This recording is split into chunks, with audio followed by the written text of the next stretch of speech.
We underestimate the trials the dead have gone through. This obvious mistake leads to avoidable missteps in life.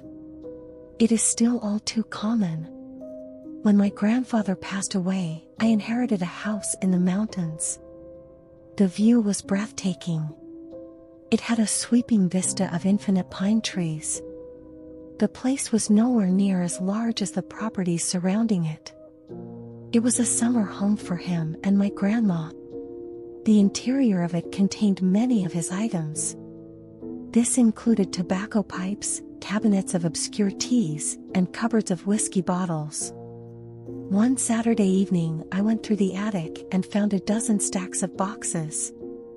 The majority of them remained unlabeled. Several contained pulp paperbacks and stacks of old photos. Towards the end of his life, he gave up his old pastimes of hunting and fishing. He stayed at home and watched old game shows instead. I tried to clean the roof space in one day. I found myself unable to complete it before tiring and going to bed. The next morning, I resumed the activity. It was no longer about trying to declutter the area and fill it with my own possessions. It was now a way to learn more about the man. All I knew about his reputation was how he had served in World War II. My family told me how he was as short on words as he was on patience. I found an old newspaper article, dated 1983. There were other period pieces around it. The topics varied. This included the US invasion of Grenada and the debut of Cabbage Patch Kids dolls. A device known as the mobile phone received a mention. Yet what caught my attention was the first piece. I brushed aside cobwebs to find it buried underneath a pile of cardboard with burnt edges. The picture was of my grandfather, Roy Davies. He held a check for $50,000. This was an amount I later found out equaled to $152,000 in today's money. The mystery of how he could afford the place he gave me was no longer one worth pondering. The wall behind him had an illustration of a ramshackle house on a hill. The title of the write-up was Northern California Man Wins in the Pilot for New Show The Triangle Game. I read the 500-word account. It detailed how he flew to Los Angeles to be a participant in an allegedly syndicated program. There were 2 other people he competed against. The editorial feature did not go into detail about what the goal of the game was. How to win or get disqualified was unknown to me.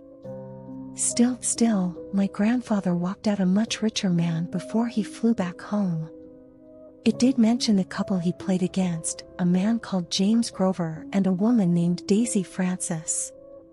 I flipped the article.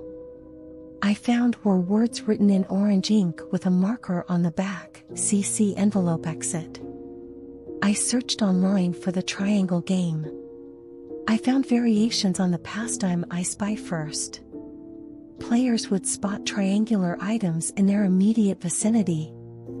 I discovered a few board games, along with IQ-related quizzes.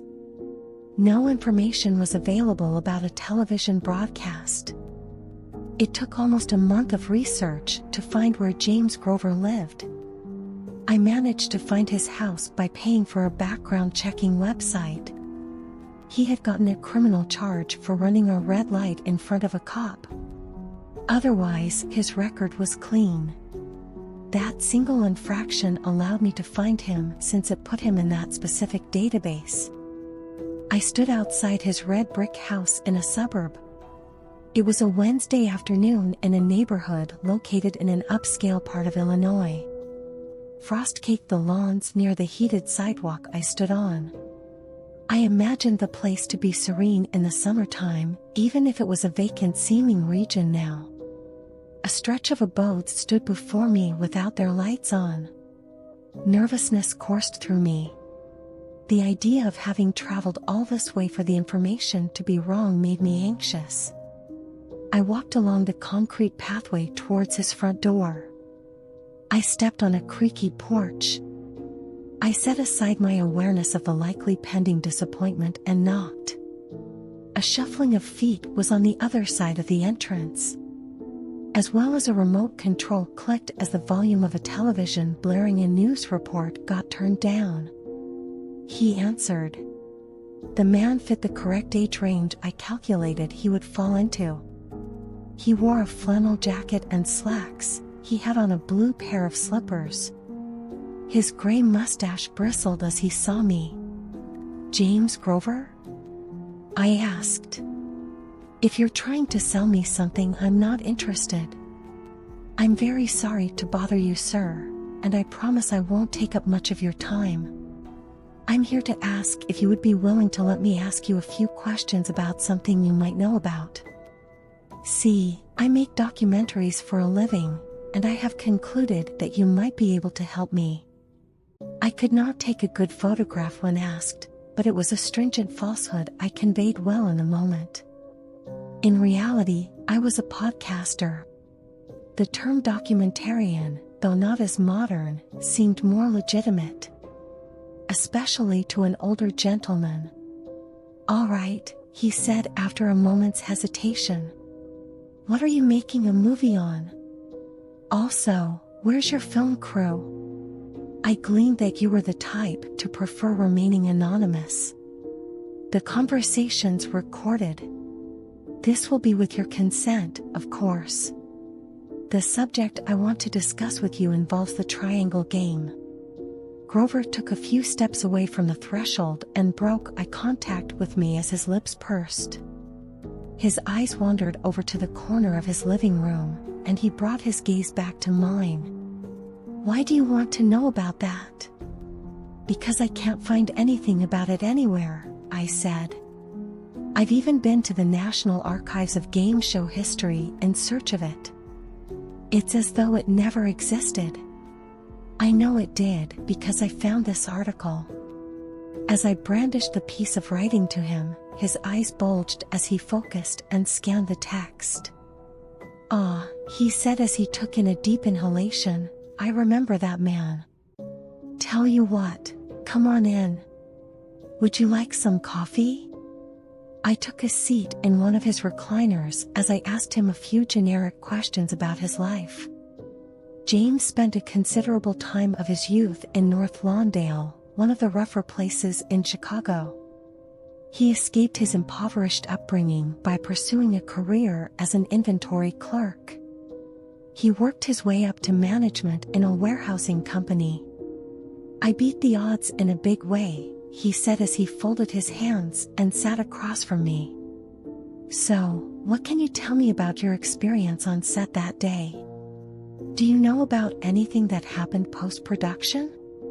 They made us sign contracts where we would promise not to talk about what we went through with anyone. Still, I'm at the point where I'm not very worried, or I don't think I should be. I was much younger then, about your age. I lived at the boxing gym and had dreams of going pro. Of course that didn't happen, but when I wasn't training I was drinking and doing stupid things that young men do.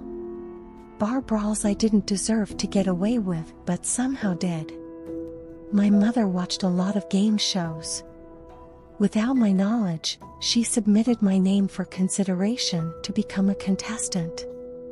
She thought it would make me a better person if I had some kind of hope for helping the family. One besides crushing people's noses for a living. How did she hear about it? I have no idea.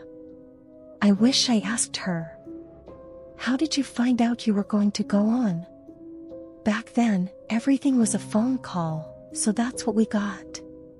They flew me out there. I took a taxi to get to the set. It was not a traditional studio. The place was closer to a factory with a fake spaceship built inside of it. In the center of the room was a neon triangle with the same spaciousness of a house. How was the game played? Before it started, they told us to write down 3 things we were good at. I put boxing, organizational skills, and running. Daisy listed hers as poker, math, and long-distance swimming. Roy, that was his name. The person in the picture you showed me put outdoor survival, shooting, and cooking. We would stand at each point of the triangle. We'd get asked a question by the host, and we had 3 minutes to answer it. If we got it right, they gave us a reward, being able to attack one of the other 2 people using the skill sets we put down. The goal is to make the other 2 quit by getting enough questions correct. Of course, we went into the game blind to the rule set. Otherwise, I may have chosen the most aggressive ability imaginable. Roy won because he chose aptitude with a firearm, which trumps any martial art, whether I like it or not. James lifted his pant leg and showed me a scar above his knee. At least he was kind enough to not make it a fatal blow, he said. I showed him the words written on the back of the newspaper clipping. He shrugged and told me he was unaware, dismissive of it as someone's scrapped note. I asked him if he remembered the name of the host or could give me a physical description. I don't remember anything about what we called him, if he even told us what he went by. His hair was black and a pompadour style. He wore a purple suit with a bright orange tie. 2 last questions, I said. Do you know what happened to Daisy, if she's still alive? Also, do you recall the address of the place where they filmed the game? I wrote to Daisy twice a year before she vanished. We did have one conversation over the phone, and she told me that bad luck was going to follow the losers of that pilot. There was no media coverage about her passing that I ever saw. As far as the location, sure. I wrote it down in a journal I kept with me even when I traveled. I used to keep track of my workouts and diet regimen back then. Let me grab it. The location where the triangle game took place 4 decades earlier stood in a squalid part of the city. I passed the ruins of the old LA Zoo on my way to the spot. I contemplated how the site I was about to take in could not get any stranger. I was wrong. The building was 5 stories, but the front only had a trio of stained glass windows. Bullet holes surrounded the casements. The place had a nave roof and flying buttresses on both sides. Multicolored graffiti littered the outside. It sat in a neighborhood filled with homeless people who slept on benches. I went there mid-afternoon. I approached the front and found 2 locked doors. I scaled around back. I stepped over heaps of trash in the process, and saw an opening in the form of a hole large enough to crawl into. A surge of adrenaline hit me as I belly crawled through. I was taking a bet on how there were no cameras, guards, or residents who would make a scene out of my trespassing. It is amazing the rules one will bend for the sake of new content on social media, I opined as I made way into the space. I turned on the flashlight of my phone and saw nothing but an enormous dusty chamber made of concrete. I moved into the next room. A hoarder's lifetime supply of broken antiques sat. Spray-painted devil-horned faces grinned from the ceiling. What caught my attention the most was a camera's tripod. It stood alone in the far left corner. I approached it to get a better look. I kicked aside a bunch of cans. As they clattered away, I looked down and saw a pointed tip of something drawn on the ground. I removed most of the trash by shoving the majority of it aside and saw what was underneath. The large triangle, which took up most of the flooring in the chamber, was still there after all these years. In the center of it was a thin line of blood. I crouched down and peered at it. The fluid was still wet, and a horrid stench met me. I gagged and recoiled, and in my backing away, my shoulder bumped against a dusty and discarded shelf. Gunfire rang out. I did not know if it was outside or near me, but I did not wish to find out. I exited the way I came in with a relentless sprint and drove as far away as I could. A year later, I was finally wrapping up my recording of the podcast. I titled it 3 Ways to Die. While the name of the series was quite sensational, I felt the story merited a bit of clickbait. I had no followers and was unsure of how it would perform. I reasoned that giving the story any publicity I could would help me find the lost piece of media. Even if it was on the cutting room floor of that very space I had to leave. I went to call Grover to try and collect an email address so I could send him the pre-uploaded production. A woman answered. "You're looking for my father. He lost his life 6 months ago. Someone killed him. I would appreciate it if you got rid of this number." She ended the call less than a second after the last word. She wrote me off as an insurance agent looking to take advantage of a grieving family member. I paced around my room. Although I did not know him well, I had come to like him, and his gruesome end was not one he deserved. I researched crime news to find out what had happened to him, to no avail. The newspaper piece I had collected that fateful day sat at the edge of my desk. I lifted it towards me and flipped it over again. I stared at the words, "CC envelope exit." The sentence was nonsensical. I had applied my own meanings to the gibberish phrase. Like it was a cryptic and silly way of saying outgoing mail. I do not know whether it was desperation, a creative inclination, or an admixture of both. I decided to run it through an anagram generator I had searched for on the web. It came up with many phrases, some of them surreal, but the one that popped out to me was "expect violence." My stomach turned as I realized how my own personal investigation yielded nothing. I opened the window and was soon exposed to some fresh Sierra air, which was therapeutic but not curative. I decided to take a long walk. I had been sedentary over the last week due to intensive editing. I figured a jaunt would help me smooth a few psychological knots things out. I slid my closet door open to try and find a pair of sweatpants. The sound of thunder reverberated outside. I stared out to find the sky had become overcast. The closet door creaked even louder than I could remember it having been before. Orange ties hung on the rack, and a triangle painted a pastel green was visible behind it.